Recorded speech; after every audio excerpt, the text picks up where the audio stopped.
a continuar con reflexionando en torno a la autoría del texto bíblico en esta primera sesión de la singularidad de la Biblia. En cuanto a la autoría del texto bíblico, ¿quién escribió la Biblia? ¿Quién es el autor del texto bíblico? Y en ese sentido, en teología hablamos de que existe una doble autoría, porque por un lado tenemos al autor principal, que es Dios, que es el autor intelectual de cada parte de las escrituras. Pero también tenemos autores humanos, personas humanas que Dios utiliza para dejar un registro escrito de su revelación. En ningún momento Dios está anulando a la persona humana, sino que usa el conocimiento, la vivencia de esa persona, el carácter de esa persona y las historias de esa persona para dejar las huellas de su revelación. Es decir, Dios en todo momento está intencionando la revelación, la empuja, se revela, se muestra. Eh, y en ese sentido Dios también forma parte eh, de la historia. Entonces, al ver la dimensión divina del texto bíblico, hablamos de un término y un concepto muy usado en teología que tiene que ver con la inspiración divina del texto bíblico. Y esta doctrina está reflejada, por ejemplo, en dos pasajes clave. Uno de ellos es 2 de Pedro, capítulo 1, versículo 21, donde se utiliza el término inspirado en 2 de Pedro 1:21, por ejemplo, en la Reina Valera dice, porque nunca la profecía fue traída por voluntad humana, sino que los santos hombres de Dios hablaron siendo inspirados eh, por el Espíritu Santo. Entonces ahí la palabra que se utiliza, que se traduce como inspirado, es la palabra feró, y es una palabra que trae consigo una carga semántica, la de llevar, traer, cargar, arrastrar, soportar. En este pasaje en particular, tiene la idea de moverse a lo largo mientras que uno está siendo sostenido, apoyado, impulsado o conducido. Entonces, ¿qué es lo que está significando en este pasaje ese término? Es básicamente de que Dios está sosteniendo al escritor bíblico, al autor humano, lo apoya, lo impulsa y lo conduce. Por eso que la nueva versión internacional dice, lo traduce de otra manera, el mismo versículo dice, porque la profecía no ha tenido su origen en la voluntad humana, sino que los profetas hablaron de parte de Dios siendo impulsados, siendo cargados, siendo empujados, sostenidos por el Espíritu Santo. También existe también en el 2 Timoteo capítulo 3 versículo 16, se dice lo siguiente, dice, toda la escritura es inspirada por Dios y es útil para enseñar, para redarguir, para corregir y para instruir en justicia. Allí el término que se está utilizando es la palabra teofnestos, teofnestos, y tiene relación con, es distinto al término utilizado anteriormente, se traduce igual al español, pero son palabras en el idioma original distintas. eh, y aquí tiene la idea de algo cuando uno inhala y después exhala. La palabra teofnestos tiene que ver justamente con inspirado por Dios, con algo que ha sido exhalado de Dios. El producto de lo que se escribió es el exhalo de Dios. Em, y esa es un poco la idea que está en este concepto de inspiración. Por un lado, tenemos a Dios que está cargando al escritor bíblico y por otro lado tenemos que el registro del escritor bíblico es como el exhalo de Dios, eh, es el soplo de Dios, es algo que fue divinamente soplado. ¿Ya?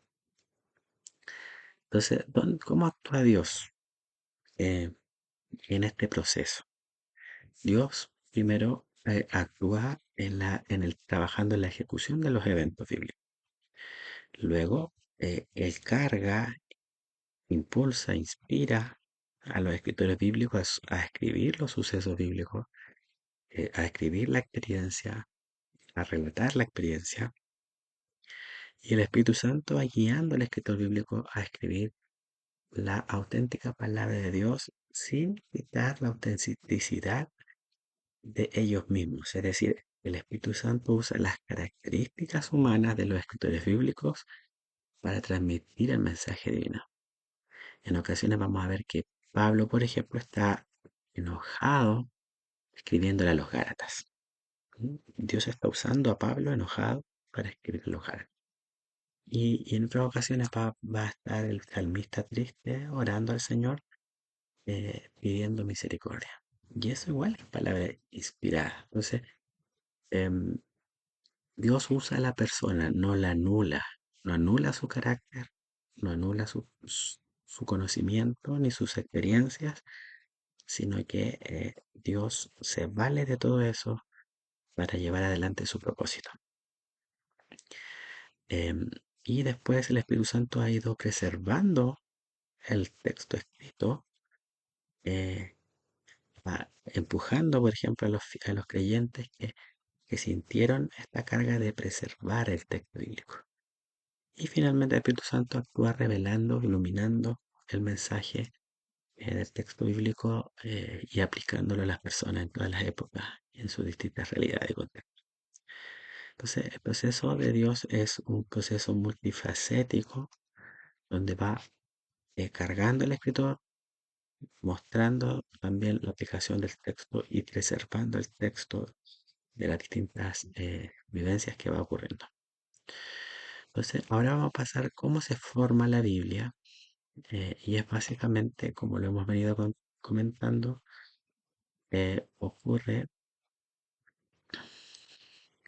ocurre un acontecimiento y ahí ese acontecimiento, es decir, hay una intervención de Dios en la historia de una persona, y esa intervención eh, le lleva a una reflexión del acontecimiento y ese acontecimiento es transmitido de forma oral inicialmente y luego aparece una redacción escrita del acontecimiento y ahí es donde van apareciendo los distintos libros de la escritura.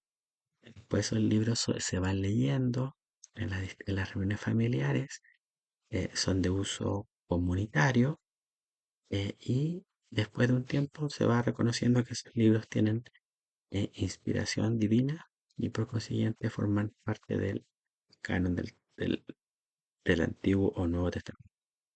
Y en el caso del Antiguo Testamento, eh, Dios actúa de la misma manera. Se revela la historia de Israel, hay acontecimientos que van ocurriendo, apareciendo. Dios hace que esos hechos sean recordados, se vayan transmitiendo de forma oral, y luego estos acontecimientos son puestos por escrito, se va formando la ley primero, los profetas después y los escritos en paralelo. Y la comunidad empieza a reconocer que esos son libros sagrados, se les reconoce la autoría divina, por así decirlo, y los escribas y los masoretas en todo este proceso van sintiendo la carga de cuidar ese texto, preservarlo y transmitirlo. En eh, la Biblia hebrea tiene tres grandes secciones, de acuerdo a los escritos, cómo los agrupaban primero y cómo llegaron en realidad también. Tienen la ley de Moisés, que comprende el Pentateuco, los 5 primeros libros del Antiguo Testamento. Luego tenían otra sección llamada los profetas y otra sección llamada los escritos. Y esto es básicamente cómo los judíos agrupaban sus eh, pergaminos, sus escritos, sus rollos en cada caja, los agrupaban de acuerdo a este orden. Los libros de la ley, los libros de los profetas y los libros de los escritos. Entonces, en Lucas 24:44, por ejemplo, se ve que Jesús conocía este orden cuando él dijo, esto es lo que yo decía cuando todavía estaba con vosotros, que era necesario que se cumpliera todo lo que está escrito sobre mí ¿dónde? En la ley de Moisés. Después dice, en los profetas, refiriéndose a este conjunto de libros que los judíos le llamaban los profetas, y en los salmos. Era otra forma de referirse a este grupo de libros. A veces se abreviaba con el nombre Salmos, porque este libro o este conjunto de libros es el más largo de esta sección. Respecto a cómo se fue formando el Antiguo Testamento, en realidad ahí hay que entrar a especular un poco, porque tiene que pensar usted que estamos viendo hoy día en el año 2026 cómo se forma hacia atrás la historia y cómo se fueron cruzando los acontecimientos. em, y en alguna manera no hay una única verdad. Esta información se va actualizando en la medida que van apareciendo nuevos hallazgos arqueológicos, sociológicos que permiten eh, actualizar la información. Pero en general hay algunas teorías. La primera teoría, que es la teoría tradicional, donde hay autores históricos concretos que escribieron los libros. Y ahí se le atribuye, por ejemplo, a Moisés en Pentateuco, a David se le atribuyen muchos salmos, a Salomón, Proverbios, a Samuel se le atribuye primero Samuel o- y, y, y segundo Samuel, y así sucesivamente a Isaías se le atribuye, y a cada profeta se le atribuye su libro profético. Esa es la teoría tradicional. En realidad, así se fue conformando el Antiguo Testamento. Pero también hay otras teorías, hay algunos que piensan que habían varias fuentes de información, tradiciones que fueron eh, uniéndose en el tiempo y se fueron pegando una al lado de otra, por así decirlo, hasta llegar a conformar los documentos que tenemos hoy día. También hay otra teoría, que es la teoría fragmentaria, que plantea que el Antiguo Testamento, por ejemplo, se va formando, el Pentateuco se forma a partir de pequeños fragmentos o tradiciones que eran independientes entre sí, que después fueron recopilados en un tiempo posterior. Esta es la teoría suplementaria, que sí, ahí dice que hubo un texto base inicialmente y ese texto base fue complementado o añadido. Y así el texto crece ahora por expansión continua. Y también tenemos la teoría de la tradición oral, en la cual em, se van contando las historias orales que después van quedando por escrito. Pero en general hay distintos acercamientos, pero hay más o menos un proceso en común, que se entiende que hubieron unos acontecimientos los cuales fueron transmitidos de forma oral, y estos acontecimientos que fueron transmitidos de forma oral después fueron dejados por escrito. em, y la primera sección en ser reconocida fue la Torá, que son los primeros 5 libros, y después em, en paralelo empiezan a surgir los profetas y finalmente los escritos. Em, de esta manera, todo lo que fue el Antiguo Testamento ya queda más o menos confirmado, más o menos formado para el año 400 antes de Cristo, APP. Y se fue consolidando de forma progresiva hasta en el 250 a.C. ya estaba todo el Antiguo Testamento. De hecho ahí se tradujo al griego, y se fue fijando de forma progresiva como una norma de fe de los judíos hasta el siglo I después de Cristo. Em, Eso.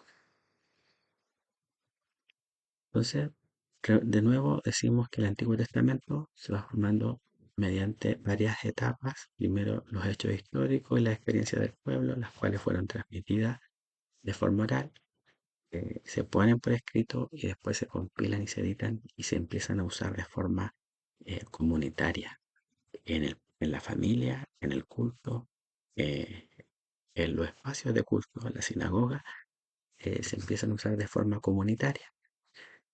Y después de eso es que se empieza a ver un reconocimiento de que esos libros eran inspirados. ¿Y cuál era el criterio para decidir si un libro era inspirado o no? Eh, Básicamente, la pregunta era, ¿este libro fue escrito por un profeta? ¿Fue escrito por alguien que tenía el respaldo de Dios? Esa es la primera pregunta. La segunda pregunta tiene que ver con la consistencia teológica. Es decir, el libro no podía contradecir lo que decía la Torá. En tercer lugar, eh, la pregunta era, ¿este libro lo lee la comunidad habitualmente en la sinagoga? ¿Es transformador para el pueblo, para la vida del pueblo? Y el idioma de origen, que fue el criterio judío, básicamente el libro tenía que estar escrito en hebreo o en arameo. Entonces, estos fueron algunos de los criterios que se utilizaron para poder reconocer que un libro eh, era inspirado o no.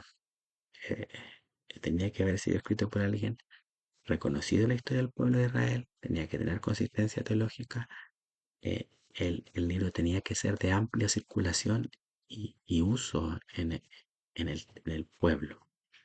Y no todos los libros cumplían con ese requisito. Em, entonces el Antiguo Testamento se va formando de forma progresiva. Primero Dios actuó en la historia de Israel, luego esas obras y palabras fueron transmitidas oralmente por escrito y más tarde se recopilan en grandes secciones, o en tres grandes secciones: la ley, los profetas y los escritos. Y finalmente fueron reconocidas, preservadas y transmitidas como Sagrada Escritura. Eh, bueno, aquí explico de nuevo cómo era que estaba organizada la Biblia hebrea, pero era básicamente en cómo cada rollo se guardaba en cada caja distinta. Por eso que había una cajita donde estaban todos los rollos de la Torá, otra cajita donde estaban todos los rollos de los profetas, y había otra cajita donde estaban todos los rollos de los escritos, los que tuvimos. Ahí estaban los salmos, los proverbios y, y los mejillones, sino que siguieron un orden más bien literario, temático más bien, temático literario. Entonces tenemos, por un lado, los libros de la ley, de igual que los judíos, la ley, los mismos 5 libros. Después nosotros clasificamos los libros de historia y nos aparecen todos los libros de historia en el orden de nuestra Biblia. Luego aparecen todos los libros de poesía juntos, los libros de los profetas mayores y luego los de los profetas menores. Y así está conformado nuestro Antiguo Testamento. Y en el Nuevo Testamento está conformado primero por los evangelios, la historia de la iglesia primitiva, que igual es por tema. Aquí están las cartas de Pablo. Piense las cartas de Pablo desde la más extensa a la menos extensa. eh, y y las otras cartas igual desde la más extensa a la menos extensa, y tenemos también las cartas que no son de Pablo, también ordenadas desde la más extensa a la menos extensa. Ese es el orden que siguen nuestras Biblias en el Antiguo Testamento y en el Nuevo Testamento. Eh, y el tema es que existen diversas formas de traducir también la escritura desde el idioma original al español. eh, Uno podría hacer una traducción que tiene que ver con una traducción eh, palabra por palabra, es decir, una equivalencia formal, o una traducción más dinámica o equivalencia funcional, donde estoy traduciendo en vez de palabra por palabra, estoy traduciendo em, la idea, el concepto que se quiso transmitir en el idioma original, pero uso palabras de este idioma de llegada, por así decirlo, em, que permiten comprender el mismo significado de forma homóloga en el idioma receptor. Em, Esto eh, tiene sus ventajas y sus desventajas. En el caso de la equivalencia formal, que es una palabra por palabra, una traducción palabra por palabra, obliga a que la persona que está escuchando tiene que tener eh, una mayor comprensión del contexto histórico, social y cultural de la época para poder entender el mensaje que se quiso decir. En cambio, las equivalencias funcionales nos ayudan a entender mejor el sentido del texto porque se adaptan más a nuestra forma de pensar y de entender la vida a nuestra actualidad. Y es por esa razón que las Biblias hay que constantemente, dado que el lenguaje cambia, también es necesario actualizar algunas palabras que no afecten el sentido, pero sí actualizar el mensaje de modo que podamos comprenderlo.